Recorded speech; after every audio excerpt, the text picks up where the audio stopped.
everyone, and welcome to Kopi with Uncle Song and Friends. I'm Erlisya, the Gen Z host, especially for today's episode, as we will be chatting with people from different generations to gain a deeper understanding of what happiness means to them. We will be discussing the factors that contribute to happiness, the challenges we face, and the aspirations we have for a happier future. What makes the world go round is top about that cha-ching sound like. So joining us today, we have volunteers from Queen Lifeguard Corps and Uncle Song, of course, the economist. I'm Erlisya from Generation Z and born in 2005. Today we have... Hi, I'm Margaret Ho. I'm a boomer. I'm born in 1942 and I'm a grandmother of two grandkids. One boy who's primary 4, 10 years old, and one girl who's primary 2, 8 years old. And I'm very happy to serve them. And I am Hameiza. I'm born in 1971, so that makes me a Generation X, mother of twin boys. Okay, and of course, I'm Uncle Song, born 1960, turning 65 to celebrate Singapore's 60th birthday next year.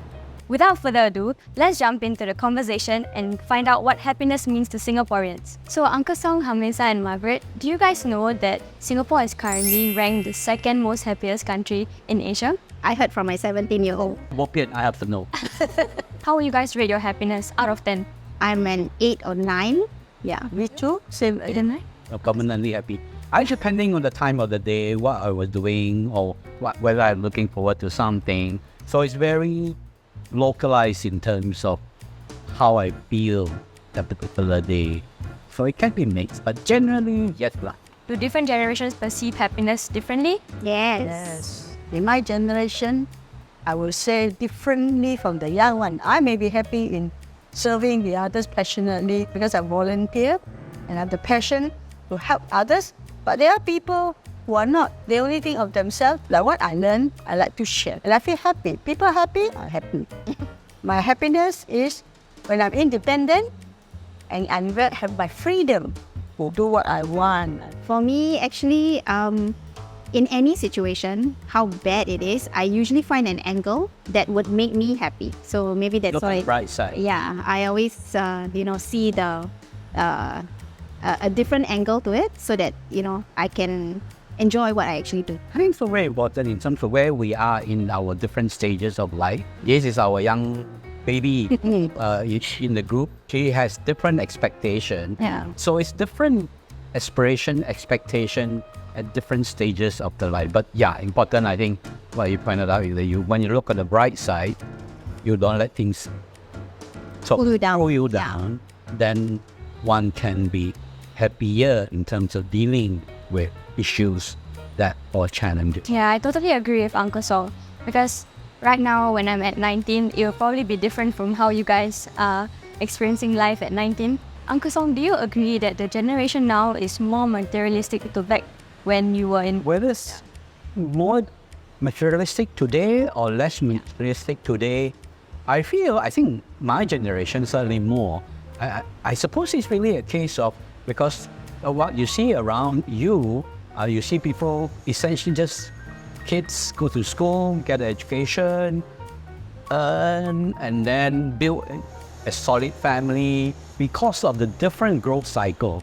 I don't know whether you agree or not, but certainly, let's say Margaret generation, your generation, or certainly our generation type, you have put on a table, roof over the head becomes more important than filling up. Whereas today, back to you, probably less so. Cheap materialistic, it depends on the family and on the person. Very true. Whether you are rich or poor. If you can't even afford, how many children they have in the family, not even enough for meals, how to get materialistic and you think what people have, you have.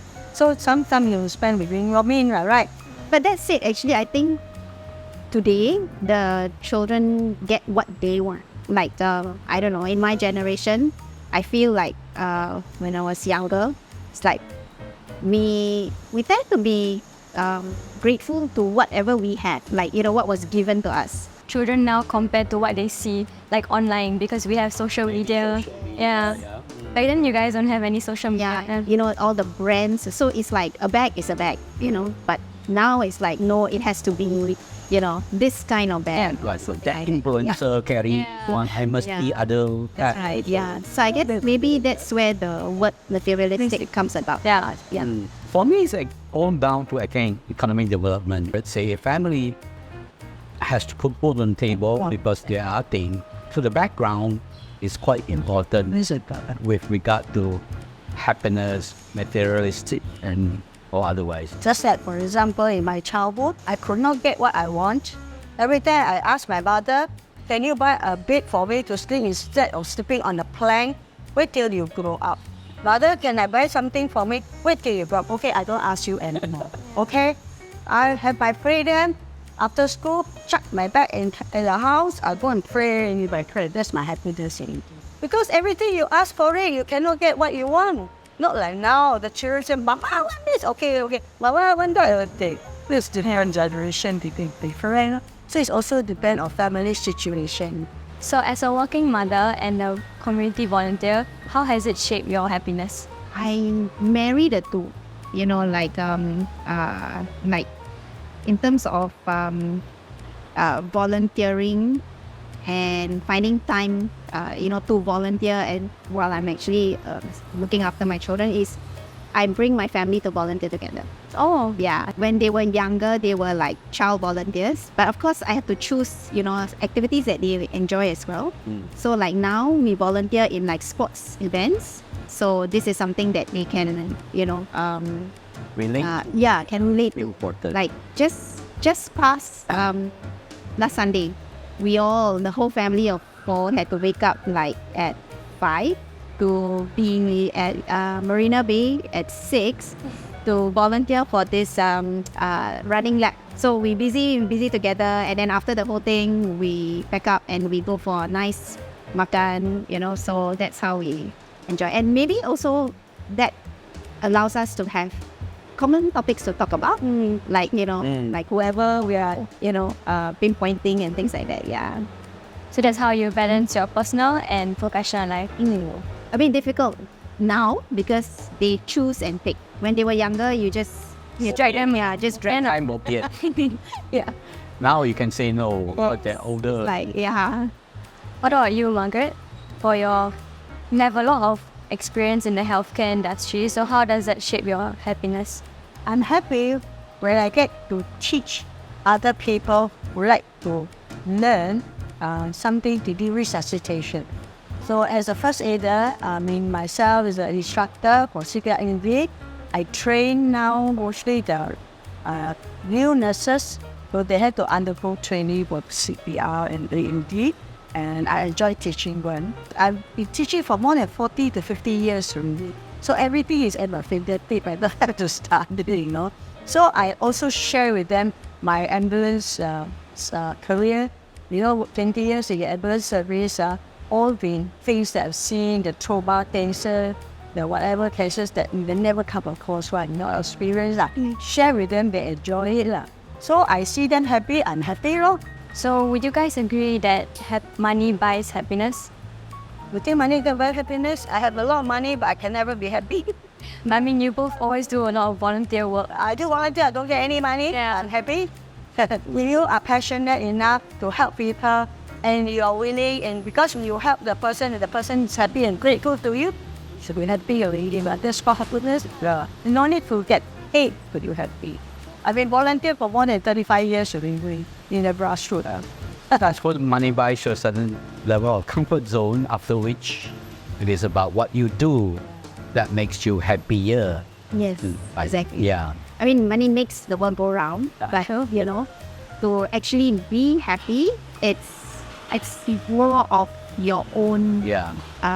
Your own empathy. It's your thoughts. It's also how when you're willing to contribute your time and to help somebody. Once you're willing to spend some time with the other people who are not so privileged or whatever, and then they are happy that you help them and feel good. So Hameiza, how do you balance your financial goal towards your whatever that you want to contribute to your community? I think I live simply. Like I'm not one to go for like branded I think important or living within one means. Yeah, And exactly. be comfortable with it. Exactly. I'm very fortunate because my husband have the same view on such things.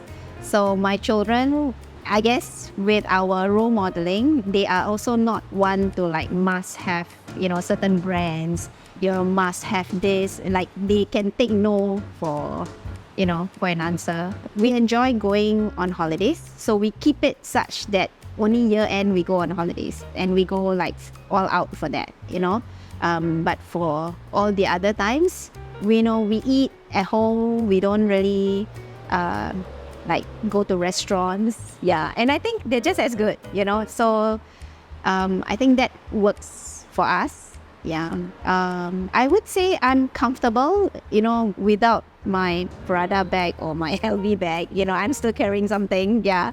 That's how I think we manage, to balance the fact. Financial goals. Yeah. So from all of your life experiences, what advice will you give to the younger generation like me to how to stay happy?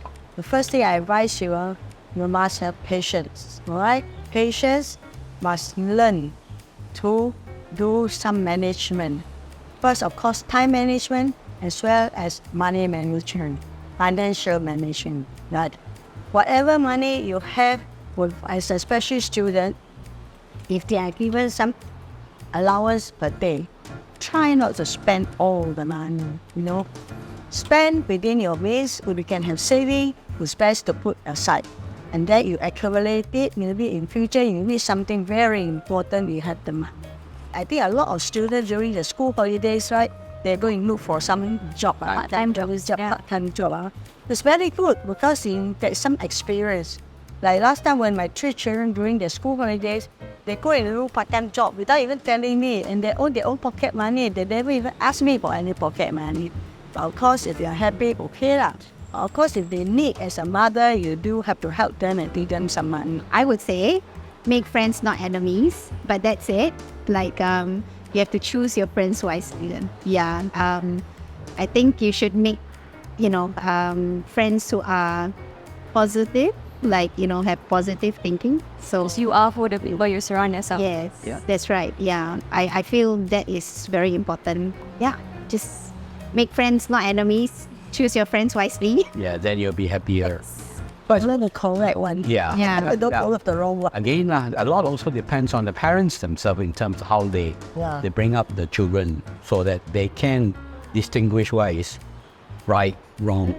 From an economic standpoint, it's really about the good thing is Singapore still always, so far, touch wood, but no wood, create more jobs than can be filled. So that's always a very strong positive, which is why Singapore branding, we complain a lot. We are happy. Singapore passport #1. So all these things we sometimes take for granted. And what Margaret says is very important in terms of being able to distinguish, being able to save, being able to choose wisely in terms of what you spend on. Because the economy will still create jobs. And it allows you to change jobs because there are ample opportunity in many areas. Some of the older jobs may be make redundant because of technology, but there are new ones being come.